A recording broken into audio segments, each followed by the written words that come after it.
What's up guys? And welcome again to Floydie Vlog. So for today's video guys, dito sa dito tayo sa City Hall, Manila City Hall. Dahil magdi-distribute po tayo ng wedding invitation kay Mayor Hani Lacuna and Councilor Chari Ortega, Councilor Boy Isip, Councilor Mon Yupanco, and Congressman Irwin Cheng. Yan. So, dito tayo ngayon sa Manila City Hall guys, kasama sina Ninang Karin and Ninang Sol.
Ito na ang ating big day guys. Alis na tayo. Puntang Manila City Hall. Right? Let's go! Si Kuya Jan. Pwede tatlo yan. Hi sir. Dito na lang ako sa harap. Kuhan din yan. Pero, pati dito. Ano kasi pa ka dyan? 2, 4. So kayo. Tabi ka, sabay ka na lang sa nila. Sige. Okay? Meron pa naman, maluwag pa naman. Sino pa? Sino pa? Ayun, kulang pa isa doon. Hindi ka rin. Okay. Ready na ba kayo? Naiwan nyo nga sa Mandalis. Bakit palang kumikibo?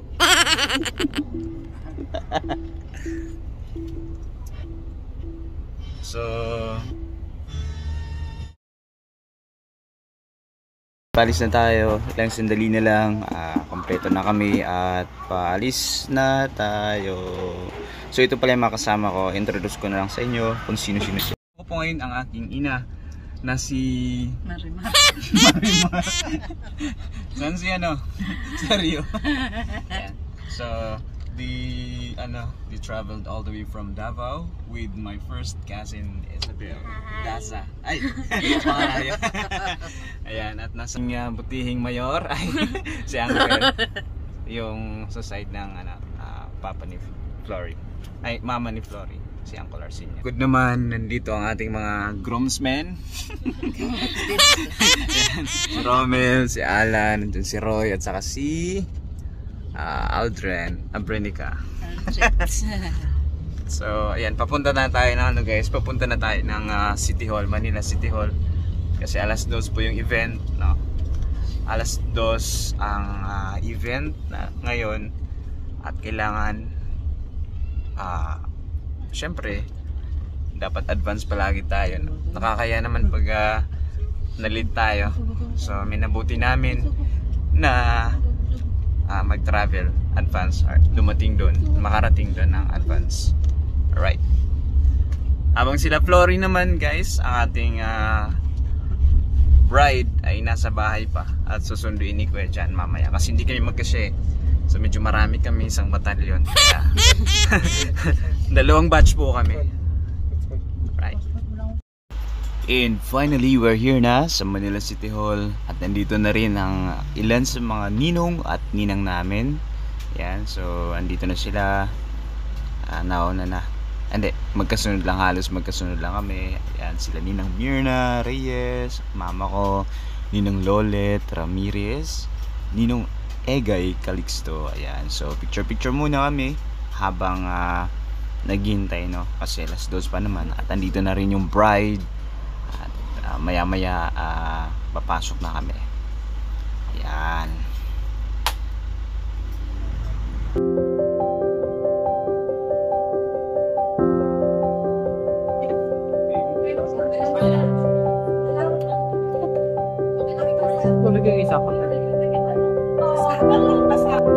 And guys, so almost kompleto na ang lahat at ayan, so pinapapasok na tayo sa loob ng sekretary ni Ninang Chari Ortega.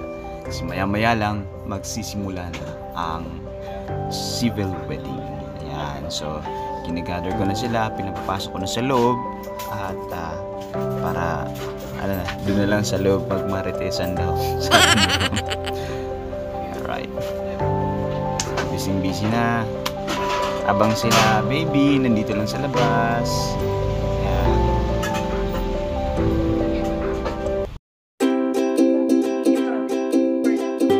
Tingin ako ng ibig ko. Pasok mo kayo doon. Dali nyo nga sila. Dali nyo muna yan. Okay. Saan natin pinto?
Bakal.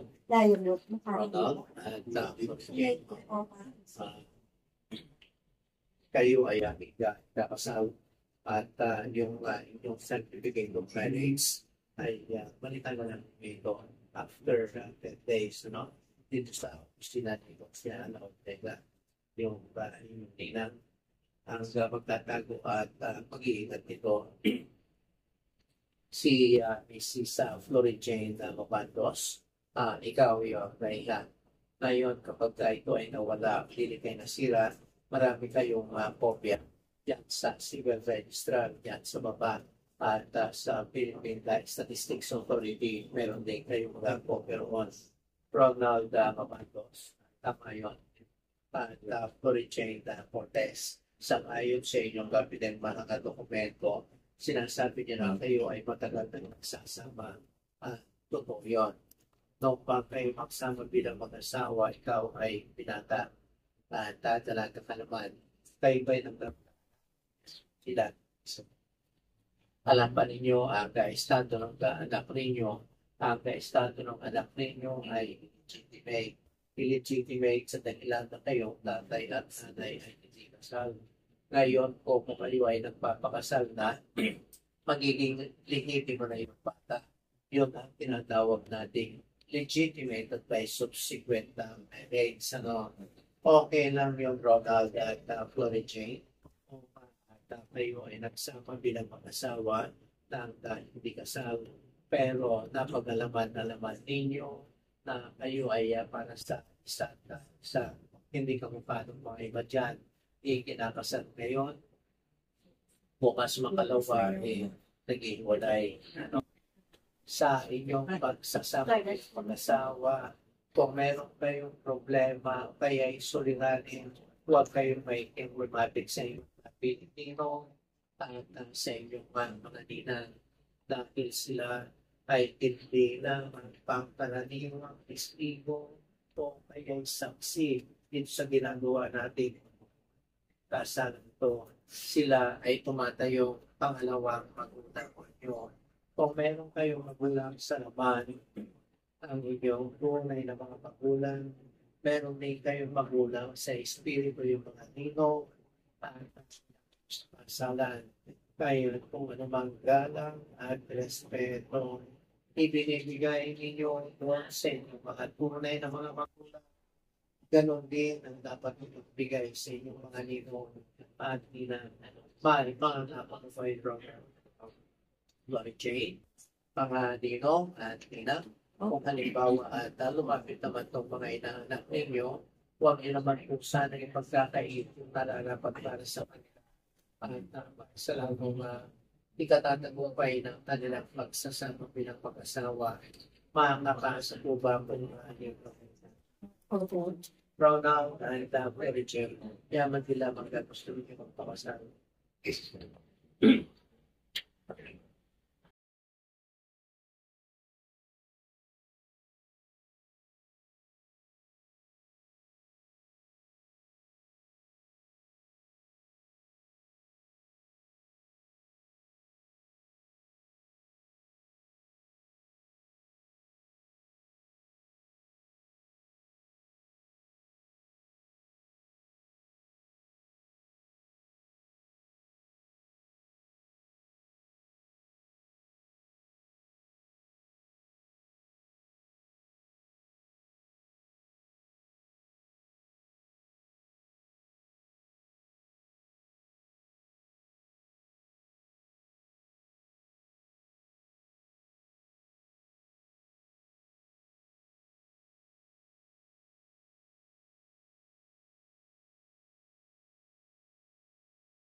received the Holy Sacrament of matrimony, I admonish you to remain faithful to one another. Glory Jane, love your husband and be a good housewife. Persevere and faith in love and holiness and the world. Love your wife as Christ loves church and live with her in the Lord. With all the powers vested on me and the Republic of the Philippines, I pronounce you officially as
One, two, three, 5.